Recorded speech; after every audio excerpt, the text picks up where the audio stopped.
En fin, señores, llegamos a las 7:30, las 6:30, en las Islas Canarias, este lunes 10 de febrero. Vamos con las noticias a esta hora con don Guillermo Díaz.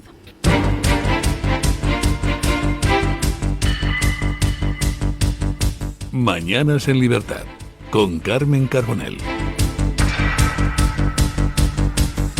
Hola, muy buenos días y cordial saludo para todos. Continuamos con la información a esta hora de la mañana hablando de la Cumbre de Patriotas por Europa que se llevó a cabo este fin de semana en la ciudad de Madrid. Los integrantes de este grupo, que es el tercero más grande de la Eurocámara, han impulsado las líneas de trabajo de los próximos meses con las vistas puestas en tres ejes principales: soberanía nacional, la defensa de la libertad y la identidad europea. Aseguran que este trabajo conjunto se llevará a cabo con especial énfasis en la protección del legado cultural, el rechazo de las políticas climáticas que arruinan a la industria y al campo y el rechazo de la inmigración masiva que desestabiliza a las naciones y tensiona al límite los servicios públicos. El presidente de Vox, Santiago Abascal, ha agradecido la presencia de los líderes internacionales en la Cumbre de Patriotas y aseguró que no era eficaz seguir haciendo esta lucha por separado. No era eficaz seguir haciendo la lucha por separado, no era sensato, no era útil. Y de hecho yo creo que esta alianza no puede quedarse solo en nuestro partido, en el partido de patriotas en Europa. Tenemos que tender la mano permanentemente a nuestros aliados en Europa. Tenemos que saber aparcar nuestras diferencias y convivir con ellas sin que eso impida una cooperación constante ante los enemigos comunes, que no son otros que los enemigos de la libertad, los enemigos de la soberanía y de la prosperidad de nuestras propias patrias. No tenemos otros enemigos. Y no solo debemos colaborar dentro de Europa con otras fuerzas políticas. En toda nuestra civilización crecen fuerzas patrióticas que están reaccionando ante este primer intento de dictadura global que ya solo resiste en Bruselas y en algunos foros supranacionales como las Naciones Unidas, la Organización Mundial de la Salud o la Corte Penal Internacional, que atacan nuestra soberanía, nuestra seguridad, nuestra salud y que se atreven incluso a equiparar a terroristas con naciones democráticas como Israel. Decía Santiago Abascal en esta Cumbre de Patriotas por Europa que se ha celebrado este fin de semana en Madrid que el mundo está cambiando a mejor, que Europa está cambiando a mejor, que puede cambiar a mucho mejor y que España ojalá vaya por ese camino. Saben ustedes que se ha comentado mucho la pertenencia de Vox a este grupo, a Patriotas por Europa. En el caso de que hubiera una unión con el grupo conservador, con el CR, estaríamos hablando de que se convertiría en el segundo grupo más importante del Europarlamento, con 191 diputados. Por eso quizás molesta tanto la influencia, como les decía yo en el anterior bloque de noticias, la influencia que tiene a nivel internacional de patriotas, y por eso molesta tanto quizás que salgan todas estas noticias de la cumbre en diferentes medios de comunicación internacionales, porque si nos paramos a escuchar lo que ha dicho Santiago Abascal, lo que se ha dicho en esta cumbre de Patriotas por Europa, la verdad es que son cuestiones de mucho sentido común. Y a mí lo que me sorprende precisamente son todas esas críticas de esos medios de comunicación de es que dicen que son, qué tal. Párense, por favor, señores. Ustedes no opinen por los lectores de sus medios de comunicación. Ofrezcan la información directamente como está, para que vean lo que realmente se dice en estos foros. No lo que querrían que se dijera, sino lo que se dijo en estos foros. Lo que se propuso, las medidas que se pusieron encima de la mesa.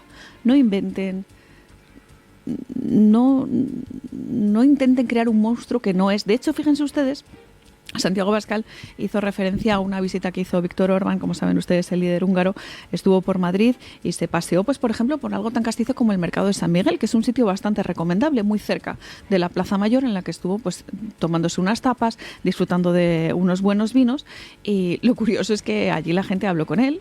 Y no es el monstruo que que algunos medios de comunicación de la izquierda quieren hacer ver, sino que se acercaron a un líder que estuvo hablando amigablemente, y de hecho hay vídeos de todo esto en Twitter, con algunos ciudadanos.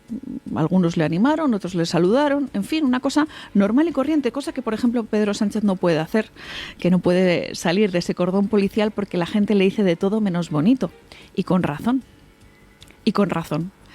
Ya no solamente estoy pensando en esa visita a Paiporta en la que tuvo que salir por piernas, sino que realmente Pedro Sánchez no se puede prodigar lejos de ese cordón policial, incluso cuando acude, pues por ejemplo, a alguna presentación, a algún evento público, recibe gritos, recibe abucheos. ¿Por qué? Porque es una persona realmente no querida en nuestro país.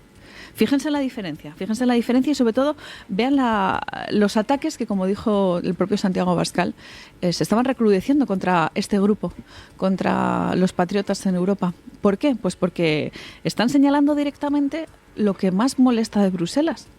Por ejemplo, los burócratas, esas personas que viven del cuento, esos eurodiputados que están en nómina de partidos como el Partido Popular Europeo, el Partido Socialista, y claro, pues les duele, y de ahí que tengan que empezar con esos ataques cada vez más duros, cada vez más abundantes. Y esto, dentro de lo que cabe, es una buena señal, porque si atacan es que algo están diciendo bien. Atacaron durante mucho tiempo a Donald Trump y miren ustedes dónde está. Lo mismo pasó con Javier Milei, que si era un loco, que si no tenía conocimientos como para ponerse al mando de un país. Y ahí está la Argentina de Milei. Así que, señores, sepan que es un tiempo en el que hay que ser firmes y hay que evidenciar que hay discursos políticos de la vieja política europea que no están en sintonía con lo que piensan los ciudadanos y con los problemas reales de la calle. Esa calle que, por ejemplo, se encuentra con Víctor Orbán y le dice, oye, pues siga así, que es que en algunas cuestiones, como por ejemplo la lucha contra la inmigración ilegal, pues lo estás haciendo bien. En esta cumbre de patriotas había cosas en común y cosas que separaban a muchos líderes políticos. Van a quedarse con esas cosas que están en común, lógicamente. Es muy complicado estar en sintonía con absolutamente todos los líderes políticos que estaban allí, desde Marine Le Pen, Matteo Salvini, Geert Wilders. Pues efectivamente hay diferencias, pero lo que les une es que están cambiando a mejor Europa. Y eso nos toca pues a todos nosotros como españoles, porque las estructuras europeas realmente tienen que ser revisadas, porque ahí se está invirtiendo el dinero de todos los europeos, de todos los ciudadanos, y hay muchas partidas, y la señalaba mi compañero Guillermo Díaz, que tienen que ser revisadas, la Agenda 2030, el Pacto Europeo, cuestiones relacionadas como, por ejemplo, la agricultura y la ganadería, que realmente necesitan una revisión. No les quiero yo contar el tema de las fronteras, la inmigración, la seguridad, en fin, basta ya de esos impuestos abusivos para mantener este tipo de instituciones, como por ejemplo parlamentos bicamerales que al final nos cuestan una millonada. O por ejemplo la promoción de ciertas ideologías, promoción por no hablar de la imposición de ciertas ideologías.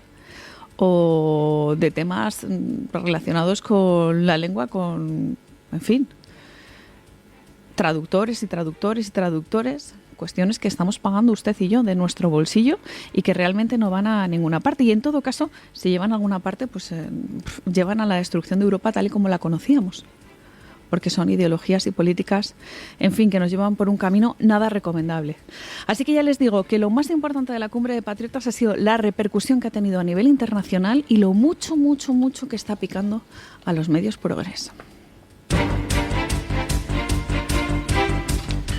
Pedro Sánchez ha sido citado este miércoles en el Juzgado de Primera Instancia número 98 de Madrid para un acto de conciliación con Alberto González Amador, pareja de la presidenta de la Comunidad de Madrid, Isabel Díaz Ayuso. La conciliación se llevará a cabo por unas declaraciones del presidente del Ejecutivo que, en palabras de González Amador, suponen una infracción de los más elementales deberes de respeto y protección de los derechos fundamentales de un ciudadano español, por las que le pide una indemnización de 100.000 euros. En concreto, Sánchez, que deberá acudir a las 12:30 horas de este miércoles 12 de febrero, se refirió a él como un delincuente confeso en una intervención del pasado 17 de octubre tras conocerse la imputación del fiscal general del Estado, Álvaro García Ortiz, por el delito de revelación de secretos relacionado con la pareja de la presidenta de la Comunidad de Madrid. Les voy a contar una cosa curiosa. Hemos seleccionado esta noticia porque me ha parecido bastante paradigmático que el que esté haciendo fuerte oposición dentro del Partido Popular a Pedro Sánchez sea el novio de la presidenta. El novio de la presidenta es el que cita a Pedro Sánchez y que, pues eso, por lo menos tiene un acto de conciliación en el que no está obligada la asistencia de Pedro Sánchez, puede no acudir personalmente, sino que es posible que sea representado por alguno de los abogados, los muchos abogados que tiene seguro Pedro Sánchez. También Alberto González Amador tampoco tiene que asistir, pero es curioso, ¿no? Porque me estoy acordando yo, por ejemplo, de la comisión de investigación en la Asamblea de Madrid, en la que el Partido Popular podría haber llamado a declarar a Pedro Sánchez como un testigo realmente importante, relevante, en tanto en cuanto está relacionado con Begoña Gómez, y esa comisión de investigación en la Asamblea de Madrid está relacionada con los delitos presuntamente cometidos en la Universidad Complutense. Pues señores, el Partido Popular no ha llamado a Pedro Sánchez a esa comisión de investigación. Y sin embargo, fíjense ustedes qué curioso, es González Amador el que dice, sí, aquí por lo menos acto de conciliación por lo que se ha dicho. Esa es la oposición que hace falta hacer. Día a día, una cosa tras otra, poniendo el foco en las cuestiones verdaderamente importantes. Y por tanto poniendo el foco en las cuestiones relacionadas con Pedro Sánchez. Esa es la manera de sacar a Pedro Sánchez de la Moncloa. También es curioso porque González Amador también ha pedido un acto de conciliación con la ministra de Hacienda, María Jesús Montero, también por este mismo asunto. En fin, yo creo que esta sí que es la vía, la fiscalización y sobre todo el señalamiento a través de los juzgados y todos los días que se pueda en los medios de comunicación, en la Asamblea, en el Congreso, en el Senado. O sea, el Partido Popular tendría que tener todo el día en la boca el tema de Pedro Sánchez. Y sin embargo, ya ven ustedes qué cosas acaban pactando en el decreto ómnibus las medidas que propone el Partido Socialista. Qué curioso, ¿no? Qué curioso. ¿Qué Partido Popular quieren ustedes? ¿El que le da la mano a Pedro Sánchez o una oposición firme? Pues eso es lo que tienen que pensar también dentro de Génova. Y seguimos hablando de la imputación al fiscal general del Estado, Álvaro García Ortiz. Hoy el diario El Mundo revela que desde el Consejo de Ministros se está cuestionando la estrategia de defensa del jefe del Ministerio Público. Centran sus críticas en que García Ortiz se deshiciese de su móvil y de su contenido en los días clave que están siendo investigados por el Supremo sobre la filtración de datos de la pareja de Isabel Díaz Ayuso. Tampoco comparten la estrategia en general, acudiendo instrucciones de seguridad internas sobre comunicaciones. Entienden que se trataría de una línea de defensa de corto recorrido. De hecho, en el juzgado que instruye la causa sobre la filtración de información confidencial del novio de la presidenta de la Comunidad de Madrid, ya ha quedado claro que no había ningún tipo de instrucción como la que adujo García Ortiz. Y esta tesis fue corroborada por los fiscales que han acudido a declarar como testigos en el procedimiento. Pues ya ven ustedes que volvemos a poner el foco en el caso de Álvaro García Ortiz, al igual que hacíamos en el caso de la filtración de Alberto González Amador. Nosotros vamos a ser muy pesados con este asunto porque es una vergüenza que por primera vez en la historia esté imputado el fiscal general del Estado. Es una auténtica vergüenza. Y lo saben también los ministros, que en público tienen que dar la cara por García Ortiz y sin embargo en privado dicen, madre mía, es que esto de borrar los mensajes del móvil del tirón, hacer un formateo absoluto, es del peor de los espías. Así lo recoge Fernando Lázaro en el diario El Mundo, y ha tenido acceso a fuentes directas en las que discrepan de la estrategia de defensa de Álvaro García Ortiz. Y ya les digo, vamos a estar muy pendientes de lo que ocurre en el Tribunal Supremo, porque si no me equivoco, mañana martes 11 de febrero la Sala de lo Penal del Tribunal Supremo va a comenzar con esas deliberaciones. En fin, pues veremos qué pasa con todo este asunto y si se escala en un momento determinado al Tribunal Constitucional. Les contamos todo esto porque, pese a que está bastante avanzado el procedimiento, la instrucción en el Tribunal Supremo, como les contamos, y que el juez Hurtado ha hecho un trabajo, según dicen los expertos, impecable, el Partido Popular está ahora poniendo el foco en cuestiones como buscar la reprobación del fiscal general García Ortiz, nada más y nada menos que en el Congreso. Y ustedes dirán, ¿y esto para qué sirve? Bueno, pues sirve por lo menos para que quede constancia en el diario de sesiones. Pero la pregunta aquí es la siguiente: ¿por qué lo hacen ahora? Tenían que haberlo intentado antes. Y de nuevo, tienen que poner el foco, como les digo, todos los días, en la Cámara Baja, en la Cámara Alta, en cualquier punto, cada vez que se les acerque un micrófono. Porque esta es la manera. Ser incesantes con la corrupción, revelando pues cada uno de los procedimientos que se deben seguir para acabar con el fiscal general del Estado, para pedir por lo menos que haya independencia en la justicia, porque no se están dando ustedes cuenta quizás del daño enorme que están haciendo a la justicia en nuestro país. Y sobre todo a la reputación que tiene la justicia. ¿Es la justicia independiente? Pues es que empiezan las dudas. Y si se revuelven, además, entre diferentes asociaciones de fiscales, si se revuelven en diferentes ámbitos, será por algo. Será por algo. En fin, esto es lo que les contamos respecto a nuestro país, pero también hay cuestiones que nos han sorprendido este fin de semana. Y abrimos la página de la información internacional contándoles que Donald Trump ya ha entablado conversaciones con Vladimir Putin para negociar el fin de la guerra en Ucrania. La revelación la hizo casi de pasada en una entrevista con The New York Post, uno de sus medios más afines, aunque evitó precisar cuántas veces han hablado. En su entrevista, Trump aseguró que Putin quiere ver que la gente deje de morir y reafirmó que si él hubiera estado en el poder en el 2022, la guerra nunca habría comenzado.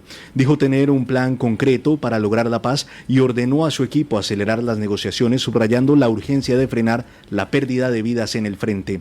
El viernes afirmó que espera reunirse con Volodymyr Zelensky esta semana, aunque no hay nada confirmado en su agenda, ni Kiev se ha pronunciado al respecto. Bueno, este es uno de los frentes que tiene abierto Donald Trump. Tiene muchos frentes abiertos, todos ellos importantes, porque además las revoluciones se hacen así, rápidamente, de manera brusca, de manera sorpresiva, y hay muchas cosas a las que darle la vuelta. De hecho, hoy en la encuesta les preguntamos por un asunto que pueden ustedes quizás pensar que es algo banal, el tema de las pajitas de plástico, pero es un símbolo de lo absurdo que es el wokismo, que se ha metido hasta en sus casas y en la manera en la que ustedes toman, por ejemplo, los refrescos. Es un símbolo del descontento de la gente, porque en el fondo lo que la gente quiere es calidad de vida. La calidad de vida es progreso. Y no estábamos teniendo progreso, sino que estábamos teniendo todo lo contrario. Estábamos viviendo peor, anclados en políticas medioambientales que cada vez eran más restrictivas con esa calidad de vida de las que yo le estoy hablando. Bueno, en el tema de Rusia, Donald Trump ha confirmado que ha hablado con Vladimir Putin. Es un tema que estaba encima de la mesa. Y ustedes dirán, ¿qué ha cambiado respecto a Rusia? Pues han cambiado muchas cosas, porque me da la sensación, sinceramente, de que a nivel internacional parecía que con Joe Biden se podía jugar, pero con Donald Trump no, porque Donald Trump tiene todo muchísimo más claro. Yo lo que les pido es que pongamos el foco en qué ha dicho y qué no ha dicho, que pasa muchas veces con Donald Trump. No es que ha dicho qué tal, qué cual. Lo que ha dicho Donald Trump respecto a Rusia es que ha hablado por teléfono con Vladimir Putin, que han abordado el posible fin de la guerra en Ucrania, y lo que decía la noticia del New York Post es que se ha producido ese contacto, que es importante que se produzca el contacto. Pues yo creo que sí. Y sobre todo que lo que está haciendo Donald Trump es cumplir las promesas electorales. Él dijo que iba a acabar con la guerra de Ucrania y que lo iba a hacer desde el primer día de su mandato. Pues ya ven ustedes. Han pasado 3 semanas desde que llegara a la Casa Blanca y ahí está, con su plan para acabar la guerra. Es verdad que no tenemos datos más concretos, ni plazos, ni detalles, pero lo importante es que se están manteniendo esas conversaciones y que lo importante es lo que ha dicho Donald Trump, que tenemos que acabar con esa guerra. Porque no se puede permitir que continúe esta matanza que está teniendo lugar en tierras ucranianas y que por eso se tiene que detener, que es una tragedia humana y que van a esforzarse mucho por detenerla. Eso es lo que ha dicho Donald Trump. Todo lo que ustedes lean que sea diferente a esto, no se lo crean. ¿Por qué? Porque son elucubraciones de lo que podría hacer Donald Trump. Que si tuviéramos que poner una línea en línea recta todas las cosas que se han dicho, llegamos a Estados Unidos fijo y volvemos, porque se dicen unas auténticas barbaridades. Por eso les pido a ustedes, como oyentes de Radio Libertad, que sean tremendamente críticos, que se informen y que tengan opinión propia, que nadie opine por usted, ni siquiera nosotros, que les damos algunas pautas, sino que tengan su propio criterio.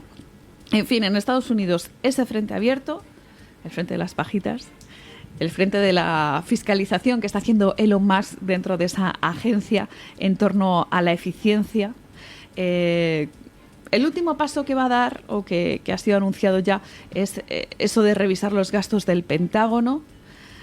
La agencia de Elon Musk ha sido autorizada por el propio Donald Trump para hacer una revisión de esos organismos gubernamentales de Estados Unidos que estaban apartados del ojo fiscalizador y que por tanto tenían alguna serie de gastos quizás innecesarios. Me estoy acordando del USAID, de la Agencia Estadounidense de Cooperación al Desarrollo, que pagaba cosas como, por ejemplo, la elaboración de un programa de Barrio Sésamo en Irak. Y no me lo estoy inventando. Ojalá me lo estuviera inventando. ¿Creen ustedes que los estadounidenses deben pagar un programa de Barrio Sésamo en Irak? ¿Les parece algo relevante? ¿Algo fundamental para el desarrollo? ¿Algo que realmente va a ayudar a la población? En fin, otro foco interesante que tiene abierto, el tema de la Corte Penal Internacional. Ese organismo que tenía más de wokismo que otra cosa. Esa orden ejecutiva sobre el Tribunal Penal Internacional en el que pues Donald Trump ha dicho, oye, quizás estos están llevando a cabo una serie de acciones ilegítimas, acciones infundadas, pero ya no solo contra Estados Unidos, sino contra países aliados, como el caso de Israel. ¿Qué legitimidad tiene la Corte Penal Internacional sobre ciertos ciudadanos? En fin, hay que poner el foco también en esas cuestiones.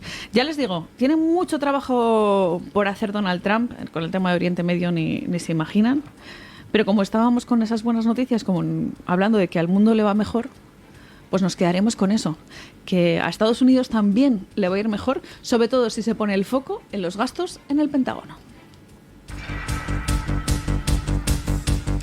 Las recientes decisiones de José Manuel Álvarez en la diplomacia española han generado desconfianza entre los socios europeos. Diversos movimientos como los ceses de embajadores y las tensiones con figuras como Kaja Kallas han creado inquietud sobre la postura de España en la Unión Europea. El cese de González Barba ocurrió tras un incidente en un discurso de Álvarez. Ha sido considerado una maniobra injustificada por el propio embajador. Otros movimientos como la remoción de Guillermo Kirkpatrick en Corea del Sur también han generado controversias, lo que refleja la creciente tensión dentro del Ministerio de Asuntos Exteriores. Fuentes internas aseguran hoy al diario Voz Populi que estos cambios reflejan una política que socava la imagen de España en el exterior, especialmente en Bruselas, donde los bandazos en los nombramientos están alterando la percepción de la diplomacia española. Gravísimo lo que les contábamos antes de la percepción que tienen en el resto del mundo de la justicia española, con casos como, por ejemplo, el de Álvaro García Ortiz, el fiscal general del Estado, con por ejemplo, casos como la composición del Consejo General del Poder Judicial, con el cargo que tiene Cándido Conde Pumpido, por ejemplo, hoy en día. Todo esto socava un poco la reputación de la judicatura, y pasa algo parecido. Ese es el daño tremendo que está haciendo Álvarez a la reputación de la carrera diplomática española. Los embajadores no están al servicio del gobierno, aunque el señor Álvarez crea que sí. Están al servicio de la patria y son embajadores de España, de nuestro país, de todos los ciudadanos, y por tanto tienen que llevar bien alto el nombre de nuestro país. Y sin embargo, lo que está haciendo el señor Álvarez es lo que se suele decir popularmente un cortijillo, ¿no? Un cortijo con una serie de palmeros, que son los que a él le gusta, y por tanto las instituciones pues se están denigrando poco a poco. Y esto es una cuestión gravísima, porque lo que hace la carrera diplomática, que tenía una buena reputación, sobre todo en nuestro país, es quedarse esperando a ver cuáles son las decisiones del ministro de Exteriores, sobre todo viendo los últimos actos relacionados, como les contaba don Guillermo Díaz, relacionados con Kallas, con ese cargo de esa diplomática. Lo que pasó en la conferencia de embajadores, acuérdense ustedes de ese embajador que presuntamente fue cesado por quedarse dormido durante el discurso que ofreció el ministro. Se están haciendo una serie de interpretaciones de lo sucedido que no explican los cambios que están ocurriendo en las embajadas. Y lo curioso es que en los medios de comunicación se pone el foco en todo lo que está haciendo José Manuel Álvarez, sin tener en cuenta la repercusión que todo esto tiene para la reputación de nuestro país, ya les digo, porque es algo que realmente es muy importante. Ese daño tremendo que está haciéndose a la carrera diplomática española. Cuando se emborronan ciertas reputaciones, luego es muy complicado, volver a poner o volver a limpiar la imagen de uno a nivel internacional. Tengamos en cuenta todo esto cuando decimos, bueno, es que en realidad el Ministerio de Asuntos Exteriores está ahí como una labor diplomática representativa, un poco... No, señores, un papel crucial de cómo se nos ve en España o cómo se ve a España. ¿Se acuerdan ustedes lo que dijo Donald Trump de los BRICS?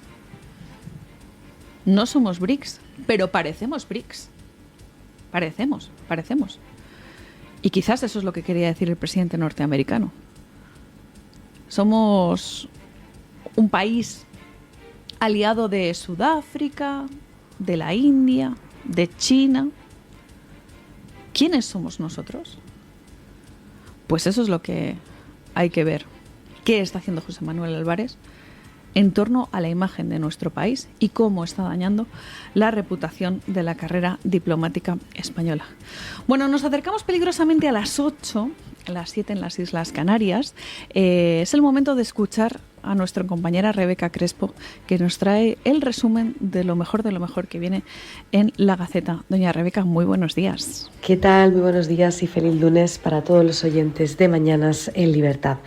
Este lunes en Gaceta.es hablamos del campo español, que vuelve a manifestarse a partir de este lunes contra el gobierno de Pedro Sánchez, la Agenda 2030, el acuerdo con Mercosur y el Pacto Verde Europeo, que les están condenando al ostracismo y poniendo en riesgo la viabilidad de sus explotaciones. Agricultores y ganaderos de todo el país, agrupados bajo UNASPI, han anunciado nuevas movilizaciones para denunciar la situación crítica que atraviesa este sector. Damos todos los detalles sobre este asunto en Gaceta.es. Además, nos hacemos eco del último aviso de Santiago Abascal, presidente de Vox, al PP. Ha dicho que no habrá presupuestos en ninguna región hasta que se rompa con los pactos con el Partido Socialista. Y recomiendo, como siempre, las columnas de opinión. Muchas gracias y feliz lunes para todos.